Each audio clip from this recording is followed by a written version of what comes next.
Welcome to the Real News Network. I'm Paul Jay in Baltimore, and welcome to this week's part 2 of the Black Financial and Fraud Report with Bill Black. He's an associate professor of economics and law at the University of Missouri, Kansas City. He's a white-collar criminologist, former financial regulator, and author of the book, The Best Way to Rob a Bank is to Own One. Thanks for joining us again, Bill. Thank you. So we left off part 1, and if you haven't watched part 1, you might want to, because we're just going to pick things up. But with what are the possible plans with Social Security? There's been a lot of talk that if President Obama wins these elections, that he's likely to negotiate some kind of what his side would like to call a grand bargain about Social Security. What's your take on that? Yes, the president came into office talking about the possibility of this grand bargain, more than the possibility, his desire to reach it. And then he tried to reach it in budget discussions with the Republicans. They refused. He just a few days ago went and met with the editorial board of the Des Moines Register, the leading newspaper out in that portion of Iowa. And he had the discussion off the record and emphasized that because it was off the record, he could be more blunt, and said that his first course of business, and one that he believed he could get done very quickly, should he be reelected, would be to strike a grand bargain. And he described the grand bargain, and there would be $2 in tax cuts. I'm sorry, $2 in budget cuts for every dollar in increased taxes. So this grand bargain is we will weight this much more heavily towards killing social programs, or at least cutting them back significantly, than raising taxes on the rich. Now that got most of the attention from progressives, but note two other things that he was saying. One, he's talking about austerity. He's talking about following exactly the kind of model that Europe has followed, that put them gratuitously back into recession, and indeed into a Great Depression. And as we're doing this interview, it has just come out that European unemployment reached a new high in September, which is the latest month that they had data for. So this has cost millions of Europeans their jobs, and it's Great Depression levels of unemployment in Spain and Greece, and growing in many other nations. So this is insane to follow this strategy.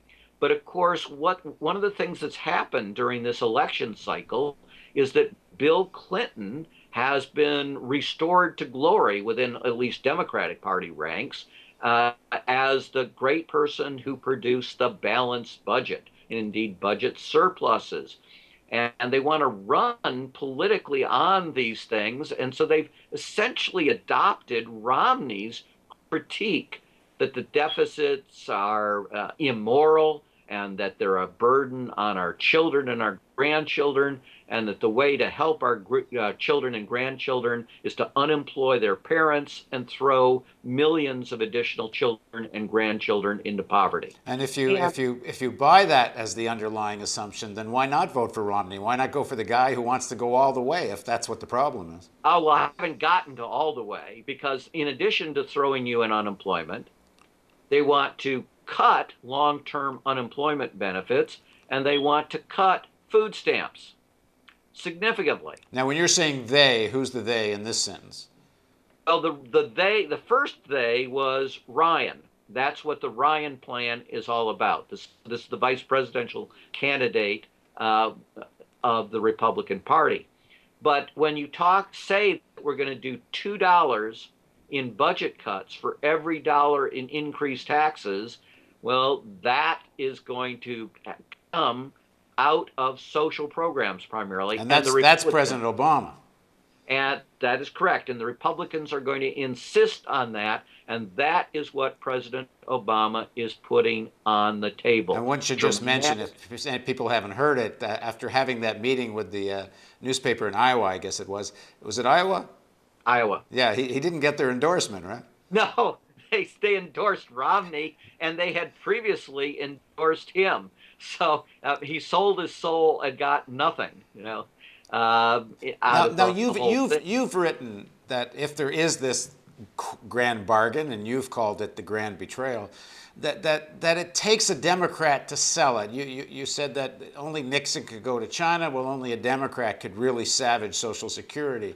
So, I mean, if you believe that, then where do you come down on who you would like to see win? Well, let me first explain that part. Obama also was telling the Des Moines Register that the entitlements would be on the table. That has been the president's position from the time he came in. Yeah, And if anyone wants to check that, there's lots of news reports of a meeting that President Obama had, actually a dinner at George Will's house, the conservative columnist. It was George Will and David Brooks and several others, I think. Anyway, several. I'm doing a mind blank at the moment, but it was a group of small, very influential conservative columnists, and President Obama promised them within days after being inaugurated that he would put all the social programs on the table, all entitlement programs. He said, "Just give me time to get to them," he said. that's right. And they loved him for it. So they wrote all those favorable accounts of that talk. And he did follow through and try to create this so called grand bargain. So, of course, he's not going to kill Social Security all in one fell swoop. And he's not going to privatize it immediately. But we have to remember the great desire of Wall Street is privatization or even partial privatization of Social Security, because we are talking about trillions of dollars of investments that they would manage and scores of billions of dollars in additional fees. Now, This is now this is the fully, voucher plan that Ryan and Romney are pushing. Essentially, give people the right to have vouchers they can invest as they please, which would make them essentially go play in the markets or hand their vouchers over to some kind of investor or broker. But my understanding is Obama and Biden have said, without any ambiguity, no voucher system. Does that not mean no privatization?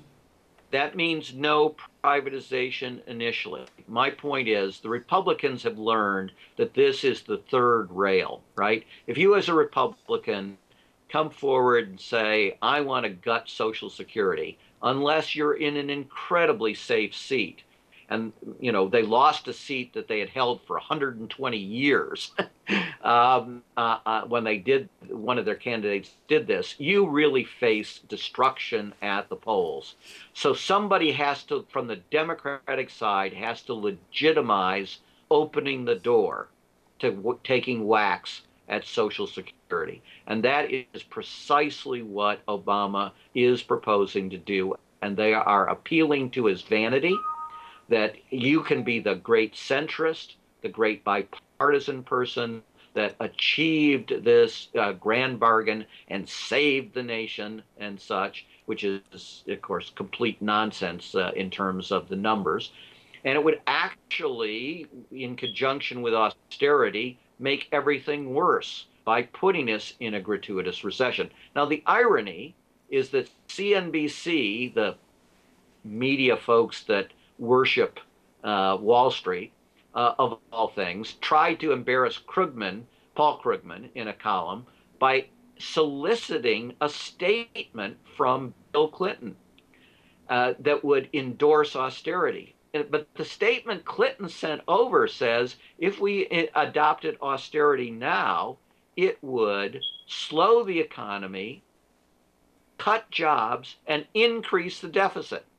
So you tell me what kind of grand bargain would put the economy back in recession, cost us jobs, increase the deficit, and begin the process of gutting Social Security. That's not a grand bargain. That is a complete surrender. That is the great betrayal. And that is what Obama is telling us he intends to seek.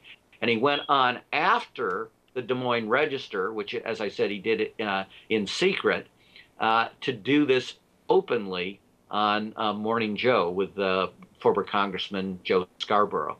So that would lead one to the conclusion for people that are debating and sort of left of center people, progressives, whether or not to try to vote for Obama in swing states and that whole debate, it would make one come to the conclusion, well, maybe it's not worth going all out to elect Obama. What's your take on that? I'm so worried about what Romney would do on the social side and do to the courts and such that we would essentially gut all regulation, will tremendously screw up reproductive rights and such. Women will be enormous victims if Romney and Ryan are elected. Of course, gays and such minorities. That's not my personal decision, but I'm warning people we have to get together. If Obama is reelected, he is intending to engage in the great betrayal on the fiscal side. And of course, as your frequent viewers know, uh, it's still the just absolute refusal to indict any of the Wall Street frauds that drove this crisis. And note, that's not even an issue in this debate. You don't see either party pushing to hold Wall Street accountable. Well, both candidates heavily funded by Wall Street. Absolutely. Thanks for joining us, Bill. Thank you. And thank you for joining us on the Real News Network. And if you'd like to see more of this type of report, don't forget the donate button over here. If you don't click it, we can't do this.